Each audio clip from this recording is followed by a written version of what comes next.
सितंबर 2025 की जो मैं घटना सुनाने जा रहा हूँ वो है। और उसमें एक प्रेमी जोड़ा जो है एक होटल पर एक रूम बुक किया जाता है और उसमें जो है रहने के लिए प्रेमी जोड़ा पहुंच जाता है। चलो आज कुछ एक आध दो घंटे यहाँ पर साथ में समय बिताएंगे और समय बिताने के बाद दोनों लोग अपने अपने घर को जाएंगे। अब जैसे वो रिसेप्शन रूम में पहुंचते हैं होटल के, वहां पे कमरा बुक करते हैं, कमरा कमरा नंबर 201। और उसमें जो चार्ज लगता है वो चार्ज दिया जाता है। दोनों लोग जो है कमरे नंबर 1 पर चले जाते हैं। वहां पर जाने के बाद लगभग 1.5 घंटे बीतते हैं। 1.5 घंटे के बाद जो है उस कमरे से चीखे चिल्लाने की आवाजें आने लगती हैं। बहुत सी लड़की चिल्ला रही थी, चीख रही थी। अब वो जैसे ही रिसेप्शन के लोग सुनते हैं, वहां का स्टाफ सुनता है, उस कमरे की वो भागते हैं और देखते हैं तो उस कमरे से बहुत सारा धुआं निकल रहा था और उस कमरे में आग लगी हुई थी। जब कमरे का दरवाजा तोड़ कर देखा जाता है, खोल कर देखा जाता है, तो वहां पर जो लड़का लड़की के साथ में गया था उसकी जो है वहां पर मतलब उस लड़की के ऊपर आग लग चुकी थी। स्टाफ जो वहां का होता है कमल वगैरह लेकर जो है उसको बुझाने की कोशिश करते हैं, लेकिन उसका 70% शरीर जल चुका था। अब तुरंत होटल वाले जो होते हैं पुलिस को इन्फॉर्म करते हैं। पुलिस जब वहां पहुंचती है, अपनी इन्वेस्टिगेशन चालू करती है, पूछती है लड़की से कि आखिर ऐसा कैसे हुआ, कौन किया। तो लड़की कुछ छुपाती नहीं है और वो कहती है कि इसको जो है आग मैंने ही लगाई है, ये मेरा बॉयफ्रेंड है, मैं इससे प्यार करती थी, शादी करने वाली थी, लेकिन कुछ रीजन वश जो है मैं इसको जो है आग लगाकर मारने की मैंने कोशिश की। आखिरकार जो लड़की वहां पर गई थी, ऐसा क्या हुआ था लड़की के साथ उस होटल रूम पर, जो वो लड़की ने ऐसा गलत काम उठाने पर मजबूर हो गई और अपने ही बॉयफ्रेंड को, अपने ही मंगेतर को जो है जिससे शादी करने वाली थी, उसको जो है मौत के घाट उतारने की कोशिश उसने की, लेकिन वो बच गया है। अस्पताल में उसको एडमिट कर दिया गया है। लेकिन जिसकी घटना है, जो पूरी कहानी विस्तार में आपको सुनाने वाला हूँ। नमस्कार, मेरा नाम महेंद्र सिंह है। आशा करता हूँ आप सब अच्छे होंगे, सुरक्षित होंगे और मेरी कहानियों को लगातार दोस्तों आप एंजॉय कर रहे होंगे।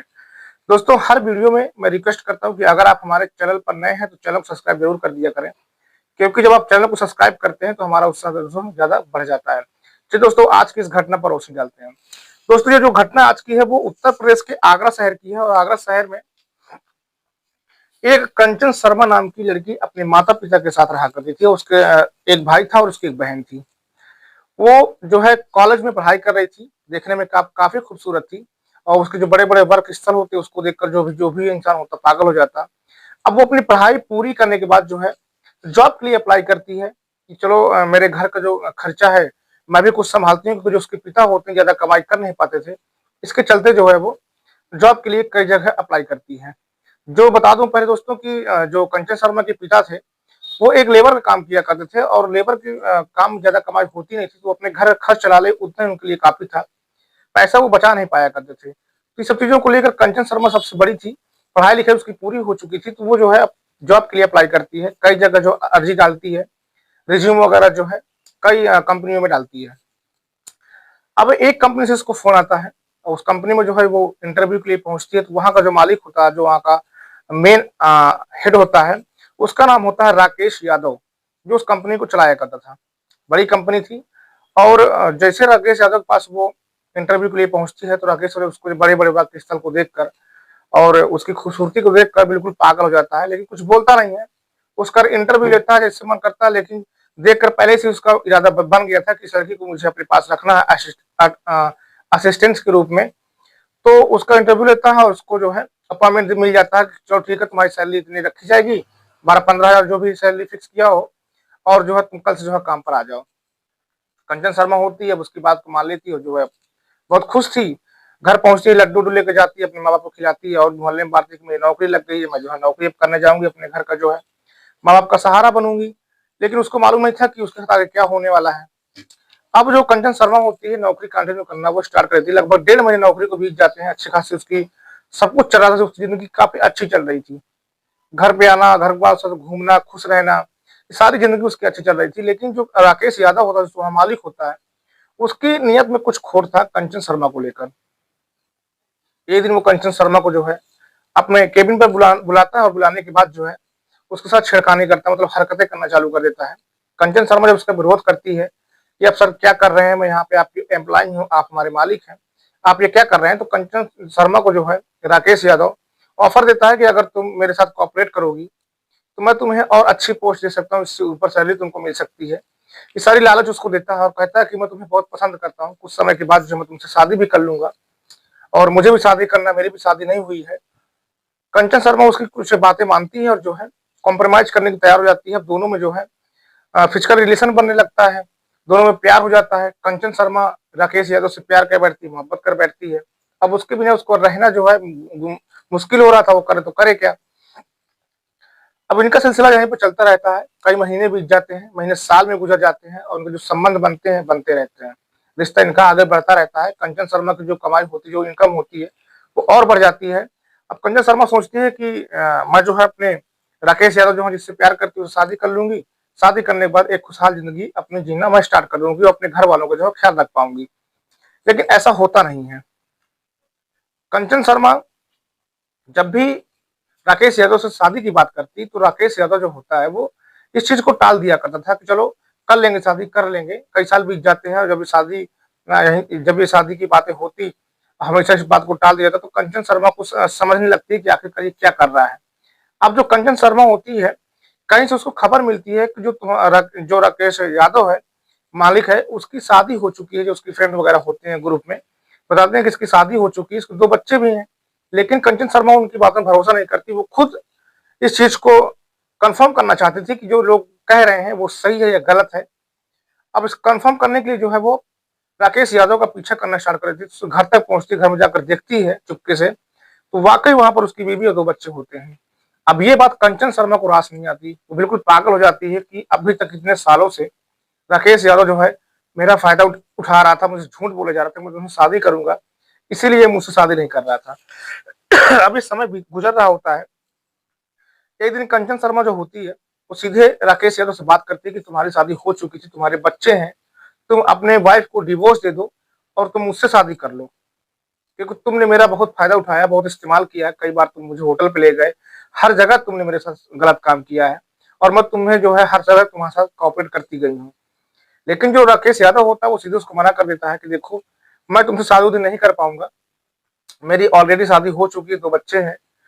जब तक जिंदगी हम दोनों की ठीक से अच्छी चल रही थी, तुम जो है मेरा ख्याल रख रही थी, मैं तुम्हारा ख्याल रख रहा था, सब कुछ ठीक था। लेकिन अब तुम जो है चाहो तो कहीं और शादी कर सकती हो और तुम्हारी मर्जी, तुम्हारी जिंदगी है, लेकिन मैं शादी तुमसे नहीं कर पाऊंगा। वो सीधे मना कर देता है।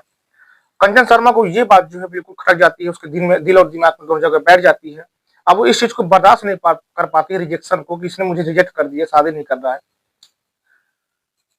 समय का चक्र चल रहा था, समय चक्र अभी भी जो है कंचन शर्मा जो होती है वो राकेश यादव से मिलना बंद नहीं करती है। उसके दिमाग में कुछ और ही चलने लगा था कि अब इसको जो है सबक मुझे सिखाना है, कुछ ना कुछ कर जो है इसको जो है सबक सिखाना पड़ेगा, तभी इसको समझ में आएगा किसी को धोखा देने का अंजाम क्या होता है। कंचन शर्मा राकेश यादव से बेहद मोहब्बत करने लगी थी। अब कुछ समय के बाद जो है कंचन शर्मा बिल्कुल शांत रहती है और शादी ब्याह कोई बात नहीं करती। जैसे उनका सिलसिला चल रहा था, जैसे उनका रोटेशन था रोज का, वो ऐसे चल रहा था। राकेश शर्मा सोचा कि चलो ठीक है, समझ गई है, अब जो है एक दूसरे की हम दोनों खुशियां जो पूरी कर रहे हैं, जो कमियां पूरी कर रहे हैं, जिंदगी ऐसे ही चलेगी। अब कुछ शादी का कोई झांसा नहीं देगा, ना कोई शादी की बात होगी। लेकिन जो राकेश यादव होता है वो कुछ गलत सोच रहा था। कंचन शर्मा के दिमाग में कुछ और ही चल रहा था। कंचन शर्मा ने 26 सितंबर 2025 को दोपहर को राकेश यादव को आगरा के एक होटल पर जो रूम बुक करने के लिए बोली कि रूम बुक कर लो, मुझे तुमसे मिलने आना है। अब आगरा के एक होटल पे 201 नंबर रूम को बुक किया जाता है। बुक करने के बाद दोनों जो लोग जो है कमरे पर जाते हैं, कमरे पर जो है अपने रिश्ते बनाते हैं, संबंध बनाते हैं, जो भी होता हो। उसके बाद लगभग इन दोनों के बीच में कुछ बातें होती हैं शादी को लेकर। कंचन शर्मा फिर से शादी की बात छेड़ देती है। तो राकेश यादव होता है वो बिल्कुल भड़क जाता है उसके ऊपर कि तुम शादी शादी करते हो, तुमसे शादी नहीं करना, मैं तुम शादी नहीं कर पाऊंगा, तुम्हें जो करना है करो, मरो छजियो, मुझसे कोई लेना देना नहीं है।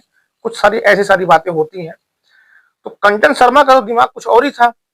वो अपने साथ एक बोतल में केरोसिन नाम लगभग ज्वलनशील पदार्थ लेकर गई थी, क्योंकि उसका दिमाग कुछ और ही कह रहा था, वो कुछ और ही करने वाली थी। वो वही सोच गई थी कि अगर ये ना करेगा शादी के लिए तो मैं इसके साथ ऐसा काम करूंगी। अब कंचन शर्मा कहती है कि तुम अपने वाइफ को डिवोर्स दो, मुझे तुमसे शादी करना है, नहीं तो बहुत गलत हो जाएगा। अब जो राकेश यादव होता है वो सोचता है कि क्या करेगी, लड़की है, लेडीज है, क्या कर लेगी मेरा। अब राकेश यादव उसी समय बाथरूम जाता है। बाथरूम से जब बाहर निकलता है तो कंचन शर्मा जो होती है वो ज्वलनशील पदार्थ को उसके ऊपर डाल देती है और डालने के बाद जो माचिस उसके ऊपर आग लगा देती है। लगभग 1.5 घंटे बाद जब वो चीखे चिल्लाने की आवाजें आती हैं कमरे से, लड़की चिल्लाती है, तो वहाँ का स्टाफ जो होता है होटल का वहाँ पहुंचता है। पहुंचने के बाद जो है दरवाजे को खुलवाया जाता है। तो कमरा जो है पूरा धुआं धुआं था और जो उसके साथ गया था राकेश शर्मा, उसकी जो जल रहा था, भाग रहा था इधर उधर, उसको जो है बुझाया जाता है कंबल से। लेकिन 70% शरीर उसका जल चुका था। तुरंत जो है पुलिस को इन्फॉर्म किया जाता है। पुलिस वहां पहुंचती है।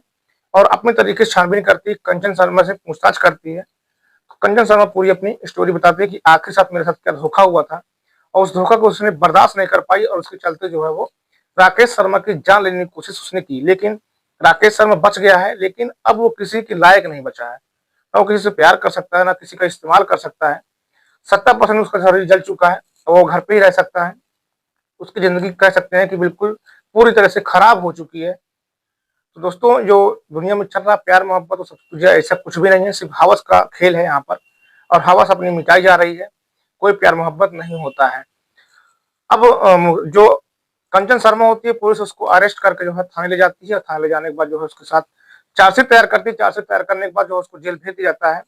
इधर कंचन शर्मा ने अपनी ज़िंदगी खराब कर ली, उधर जो है राकेश की भी ज़िंदगी पूरी खराब हो गई। साथ ही साथ राकेश की पत्नी, उसके 2 बच्चों की भी ज़िंदगी पूरी तरह से खराब हो गई। कंचन शर्मा के जो माँ-बाप होते हैं, वो और बेसहारा हो जाते हैं अब इस सब कांड को देखने के बाद, समझने के बाद। क्योंकि कंचन शर्मा जल्दी छूटने वाली तो है नहीं, क्योंकि उसने इतना घिनौना काम ही कर डाला दोस्तों। दोस्तों, इस घटना को सुनाने का उद्देश्य सिर्फ आपको जागरूक करना था, सुरक्षित करना था, ना कि किसी के दिल को ठेस पहुंचाना। दोस्तों, मेरा उद्देश्य रहता है। इस घटना को सुनकर आपकी क्या राय है, कमेंट बॉक्स में ज़रूर मेंशन कीजिएगा, ताकि आपके कमेंट को पढ़कर मैं भी कुछ सीख सकूं, और जो मेरे और जो दोस्त हैं, जो इस वीडियो को देखते हैं, वो भी कमेंट पढ़कर बहुत कुछ सीखने को जिज्ञासा दोस्तों रखते हैं।